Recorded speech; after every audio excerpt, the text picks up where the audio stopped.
I've lived in Mexico for over a year with my wife, who is from Nuevo León. I've made just about every mistake in the book, some of them embarrassing, some of them just plain dumb. But as they say, awareness is the first key to recovery, so let's jump right in. The first mistake that I unfortunately saw a lot was foreigners expecting everyone to just know at least a little bit of English, and they would just like bombard the person with a bunch of English and just assume that they knew. This is pretty rude and annoying. Even if you don't speak Spanish, it just goes a long way if you can at least learn a few basic phrases. Even just asking the person if they do speak English before you say it, I think that's a lot better. And in my experience, we could usually struggle through something together. Just explaining that you're still learning just works wonders with people. They all of a sudden kind of let their guard down a little bit. I think it shows them that you have that learner's mindset, and then you're open to, struggling. Having that awkwardness of the language barrier. Just a side note with this one that I've been thinking about recently is I try not to use any sort of language apps at all, unless it's like life-threatening situation or super critical or something like that. Really, you pull out your phone and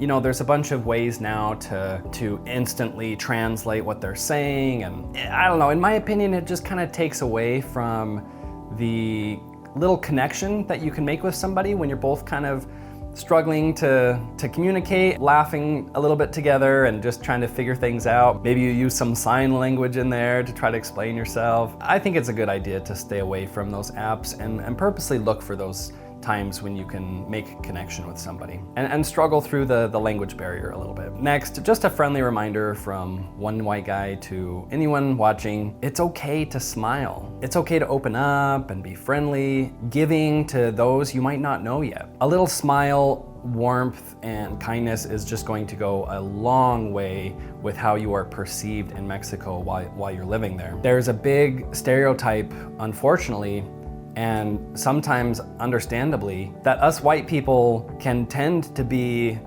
more cold and more closed off and not very fun to be around. So my advice is just be aware of what your posture, your face, your overall vibe is giving off to those around you. I've had countless experiences in Mexico, whether it's riding in an Uber, trying to find something in a store, etc., where when I approach another human being, I try to give my best foot forward, smile, and just try to be someone who's pleasant to be around. And it's amazing the nice conversations, the help we receive when that's kept in mind. Next is forgetting to greet people properly. This might seem unimportant, but simple phrases such as buenos dias as you're passing somebody in the street, or if you have to squeeze by people, just a little con permiso, you can just feel the difference. I've had times where I just have been silent going by and you have people just kind of staring at you. Whereas if you say con permiso or buenos dias or something as you're walking by somebody, you can just feel the change, and the person usually smiles and steps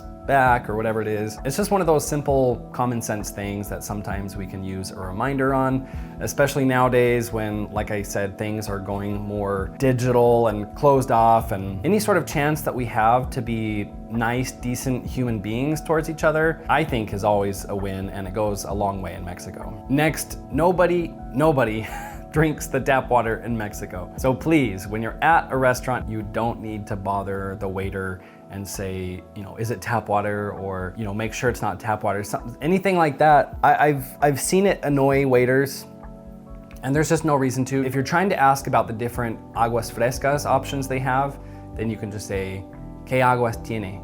And they'll explain, we have Jamaica, we have horchata, those are all kind of part of the aguas frescas. If you're wanting just regular drinkable water, just say agua natural, and they're gonna bring you not tap water, I promise. And just helps you not appear a certain way when you know what you're doing. Another mistake I see, assuming that everywhere is going to be able to accept your credit cards and debit cards and things like that. You definitely have a better chance of that in the big cities, but if you're traveling to a more remote, rural location or live in one of those, there's a high probability that those are not going to be accepted. So it's a great idea to have extra cash on you for those times. The people will really appreciate it, of course, and then you won't just be in a bind, in the middle of nowhere trying to locate an ATM. This is something that I don't think I've ever talked about before on this channel, and it's a huge difference between the US and Mexico is Mexico's customer service generally is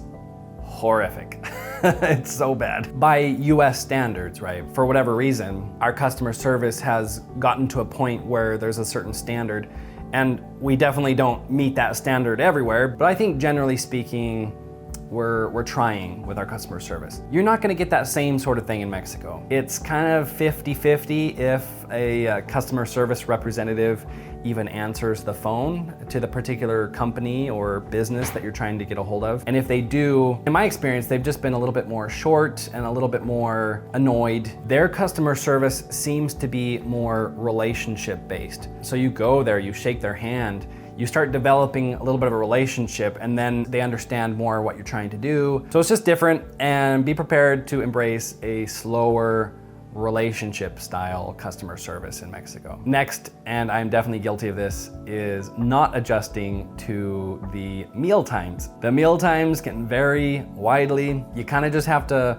roll with the punches, especially on the weekends. Things are gonna get crazy on the weekends. It could mean that breakfast is more around lunchtime, like around 11 or 12 or so. It could mean that dinner is at 11 o'clock at night or midnight. I have personally witnessed these things, and it's all good. It's just, you just got to be aware, flexible, open-minded. One tip I would say is just always have Tums on hand as best you can. Tums has been my lifesaver, especially for those times when you're having delicious carne asada at midnight and you have to go to sleep right after. It's just like, oof.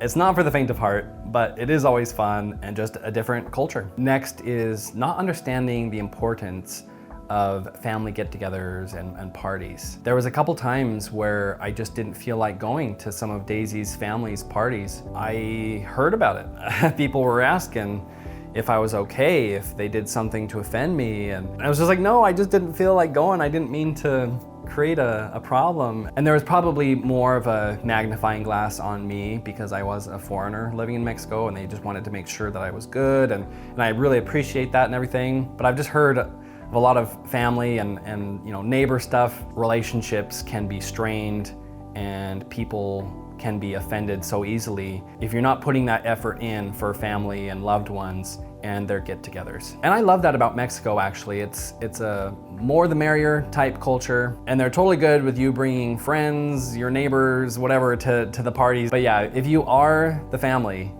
then you better show up, literally and figuratively. Next is, don't make the mistake of thinking that everyone who is honking is like really mad at you. In fact, no, the majority of the times the honking is just a quick alert for how they drive. It's a quick, efficient way to say, I'm here, or go ahead, It's not just because people are upset. So don't take it personal. If someone's honking at you in Mexico, it's just that they're trying to tell you something, or they're just doing it out of safety and precautions. I'm sure there's way more mistakes that foreigners make in Mexico. These were just some of the ones in my experience that I've noticed and that were kind of like first and foremost in my mind. But if you do have any others that you've noticed, please do write them in the comments. We'd love to read them.